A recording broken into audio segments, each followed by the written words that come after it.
I'm Renee Chu. Thanks for joining us. We begin with breaking news. Just moments ago, we received an update from the governor of Louisiana, local police and federal agents on the attack that killed at least 14 people. The FBI says right now there is no definitive link between the New Year's Day attacks in New Orleans and in Las Vegas. Agents say they believe the suspect, Shamsuddin Jabbar, acted alone. The investigation also reveals that Jabbar planned to harm his family, but changed his mind. Michelle McConaughey has been monitoring the news conference. She joins us with additional information from the Live Center. Michelle.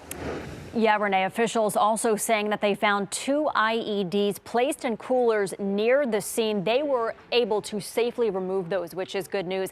They say that Jabbar also joined ISIS before the summertime. Louisiana Governor Jeff Landry says that they have gone over thousands of hours of surveillance videos. They've been talking to witnesses at the scene, conducting interviews, and yesterday they issued an emergency declaration that was meant to streamline resources to this. But he said this is also twofold. This is an active investigation along with prep for the Sugar Bowl, which is happening today, that was rescheduled for today. We also heard from Mayor LaToya Cantrell. She spoke earlier and said her city will prevail. Take a listen.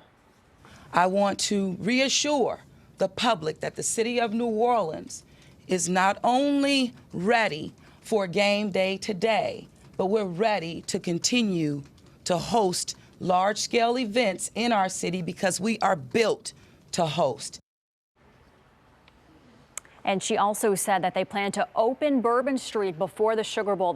She said that everything will be restored on Bourbon Street starting at 2:30 p.m. All right, thank you, Michelle. And we're now learning the person at the center of a vehicle explosion in Las Vegas also has military connections. Law enforcement have identified 37-year-old Matthew Livelsberger as the suspect in the explosion outside of a Trump hotel in Vegas. Let's bring in WRAL's Sean Gallagher in Fayetteville right now. Sean, what have we learned about Livelsberger's military connection?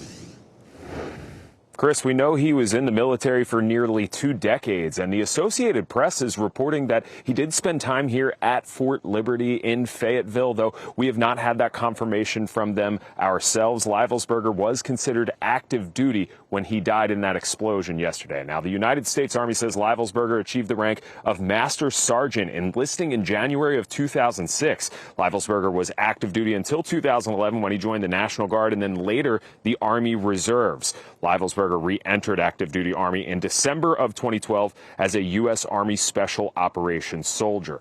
Now, law enforcement officials say he was behind this explosion at the Trump Hotel in Las Vegas when a rented Tesla Cybertruck exploded with fireworks and gas canisters inside. Livelsberger, the person who was killed in that blast, and at least 7 others injured. Now, the FBI has said that there is no direct link at this point between what happened in New Orleans and Las Vegas. But here in Fayetteville, we have seen online records showing several addresses for Livelsberger here in Fayetteville. The Army has not confirmed his time here at Fort Liberty, something we'll continue looking into ourselves. But at the time of his death, Army Special Operations Command says that Livelsberger was on approved leave during that explosion. Sean Gallagher, WRAL News in Fayetteville.